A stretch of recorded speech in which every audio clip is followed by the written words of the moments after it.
Buenos días, hoy les vamos a exponer sobre los aldehídos y las cetonas. Nuestro grupo está conformado por Sergio Valderrama, Eduard Guzmán, David Páez y quien les habla, Sofía Neva. Se tuvieron en cuenta diferentes objetivos para llevar a cabo la realización de nuestro seminario. Entonces nos basamos en un objetivo general que es identificar el grupo carbonilo de los aldehídos y las cetonas. Además, también tuvimos en cuenta unos objetivos específicos. El primero de ellos es distinguir los aldehídos y cetonas por medio de su nomenclatura. El segundo es identificar las propiedades físicas y químicas de los aldehídos y las cetonas.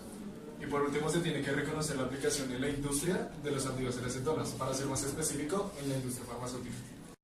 Para iniciar tenemos la introducción. Dentro de ella vamos a aclarar temas importantes como lo es el grupo carbonilo. El grupo carbonilo es uno de los grupos funcionales más importantes de la química orgánica, ya que de este se derivan otros grupos funcionales, como lo son los aldehídos y las cetonas. El grupo carbonilo está compuesto por un carbono principal unido a un doble enlace de oxígeno. De ahí es donde se tiene el grupo. Se derivan los aldehídos y las cetonas. Estos se dicen que son alcoholes, son derivados de los alcoholes, en los cuales se le quitaron dos átomos de hidrógeno, los cuales uno tenía la función del hidroxilo y el otro la función del carbono continuo. Tenemos los aldehídos, que como se puede ver aquí, tenemos el grupo carbonilo unido a un enlace de hidrógeno y a una cadena carbonada. Por otro lado tenemos las cetonas, que es muy parecido. Tenemos el grupo carbonilo aquí principal unido a un grupo ceto. En cuanto a la nomenclatura, se refiere a la forma correcta de cómo mencionar o cómo nombrar estos compuestos. Esto va medido por la UPAC, que es la que mide ciertas reglas en cuanto a cómo nombrar los compuestos. En primer paso, para nombrar el compuesto, ya sea aldehído o cetona, se debe identificar la cadena hidrocarbonada más larga que contenga el compuesto. Ya puede, por ejemplo, ser un metano, un hexano o lo que sea. Es decir, que por ejemplo, si la cadena hidrocarbonada más larga es un metano, ya sea para aldehído o para cetona, si es un aldehído va a ser un metanal porque se cambia el O por la terminación al, y si es una cetona va a ser una metanona porque se cambia la terminación O por ona. Por ejemplo, acá hay un cuadro de los aldehídos y las cetonas más comunes, en donde por ejemplo, como aldehído tenemos un metanal. ¿Por qué? Porque su cadena hidrocarbonada es un metano. De igual manera, etanal, que corresponde a un etano, propanal, que corresponde a un propano. De igual manera, para las cetonas también tenemos propanona, que corresponde a una cadena hidrocarbonada de propano, butanona, que corresponde a una cadena hidrocarbonada de butano, y así sucesivamente. Acá tenemos la clasificación de los aldehídos. Se dividen en alifáticos y aromáticos en dependencia si el grupo funcional se acopla a un radical alquilo R o arilo AR por el otro enlace disponible. Por parte de la clasificación de las cetonas tenemos cetonas alifáticas, aromáticas y mixtas, en donde las alifáticas se diferencian por alifáticas simétricas y alifáticas asimétricas. Igual las aromáticas simétricas y aromáticas asimétricas. Entonces, las propiedades físicas. Las características principales de los grupos carbonilos vienen a afectar en la diferenciación de los aldehídos y las cetonas. Principalmente encontramos un punto de ebullición. Los puntos de ebullición de los aldehídos y las cetonas son mayores que de los alcanos de igual peso molecular, pero menor que los alcoholes y los ácidos carboxílicos. Esto se debe a la formación de dipolos y a la ausencia de la formación de puentes de hidrógeno. Como se sabe, los aldehídos y cetonas no pueden formar puentes de hidrógeno. Y por otro lado tenemos a la solubilidad. La solubilidad dice que los compuestos de hasta 4 átomos de carbono forman un puente de hidrógeno con el agua. Igualmente son solubles en compuestos orgánicos. Cuando la cadena carbonada es superior a 5 o 6 carbonos, estas tienen una muy baja probabilidad de que se solubilicen en agua. Como era de saber, todos los aldehídos y cetonas pueden ser solubles en compuestos orgánicos. Para continuar, tenemos el estado físico. El estado físico lo vamos a dividir en dos, en los aldehídos y las cetonas. Las cetonas son líquidos cuando tienen 10 carbonos, son sólidas cuando tienen menos de este, y cuando son más pequeñas son de un olor agradable. Cuando son medianas presentan un olor fuerte y desagradable. Cuando son grandes, o sea de 10 carbonos, son inoloras. Por otro lado, los aldehídos que tienen presencia de 1 o 2 carbonos son gaseosos. Los que presentan de 3 a 11 carbonos son líquidos y los demás son sólidos. Presentan un olor fuerte y desagradable. Estos aldehídos, con el aumento de la masa molar, van disminuyendo ese olor desagradable y los van haciendo más agradable para el gusto humano. Se dice que muchos de estos aldehídos son utilizados en la perfumería, en especial los aldehídos aromáticos. Podemos nombrar 4 propiedades químicas, como es las reacciones de adición nucleofílica, las reacciones de condensación aldólica, las reacciones de oxidación y las reacciones de sustitución halogenada. La reacción de adición nucleofílica en las cetonas da origen a un alcohol terciario.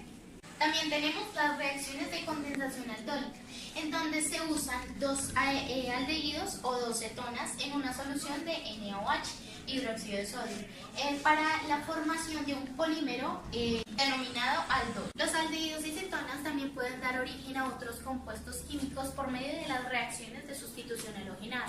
Esto nos permite originar, un ejemplo de esto puede ser la obtención de monobromoactona, que es un poderoso gas lacrimógeno. Y por último tenemos las reacciones de oxidación, en donde tenemos que las cetonas solamente se pueden oxidar por medio de agentes oxidantes muy energéticos que puedan romper sus enlaces carbonados. Así es como podemos diferenciar las cetonas de los aldehídos en el laboratorio. Las químicas de los aldehídos tienen buena reacción al presentar reacciones de adición, sustitución o reacciones por oxidación. Las reacciones de adición se presentan cuando el hidrógeno se adiciona y forma un alcohol primario. Las reacciones por sustitución de halógenos suceden cuando reaccionan con el cloro, dando los cloruros de los ácidos. Estos se sustituyen por los hidrógenos por un grupo carbonilo. Por último, las reacciones por reducción se presentan cuando se da la oxidación de los ácidos que tienen igual número de átomos de carbono. La reacción de los aldehídos y las cetonas son conocidas como adición de nucleótidos. La aplicación en la industria de los aldehídos y las cetonas. Se dice que este tiene una gran variedad tanto en las plantas como en los animales. Cuando presentan un peso molecular elevado, tiene olores fuertes y penetrantes.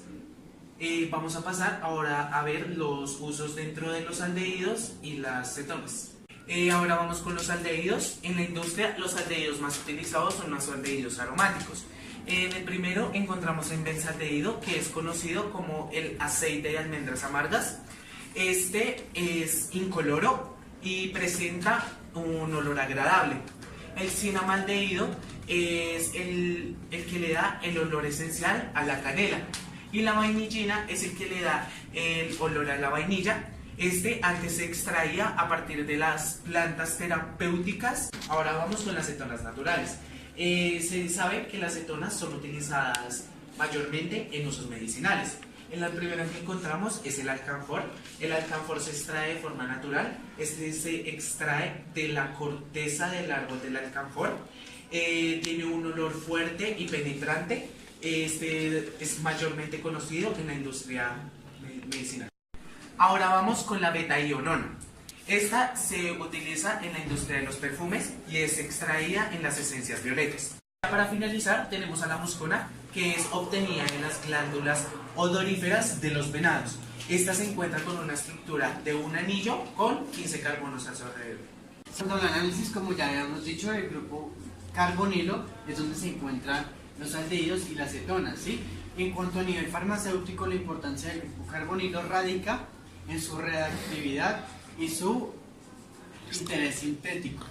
Ok, lo que nosotros proponemos mediante estas sustancias es cambiar el aspecto oloro de ciertas sustancias que son de una manera incómodas o desagradables a la hora de consumir. Esto se hace mediante las sustancias oloras que producimos mediante la síntesis de estos compuestos. Ok, de los compuestos o sustancias oloras más comunes fabricadas a partir de compuestos carbonilos, tenemos el cinamaldehído, que corresponde a la sustancia olora de la canela, la vainillina, que corresponde pues a la sustancia olora de la vainilla, y el R-carbona, que corresponde a la sustancia o al olor de la menta.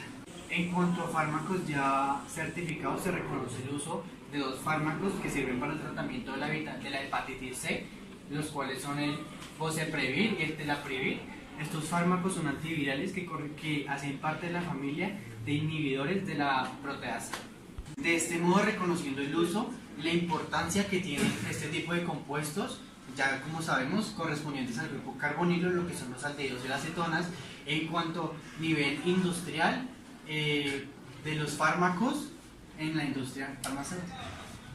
Ok, ya para finalizar hemos planteado 2 conclusiones, las cuales son: la primera es que se evidencia el importante uso de estos compuestos en la química farmacéutica, ya que según estudios en los últimos años, el potente desarrollo de la industria farmacológica se debe a la gran cantidad de drogas obtenidas por síntesis artificial, mayormente de naturaleza orgánica.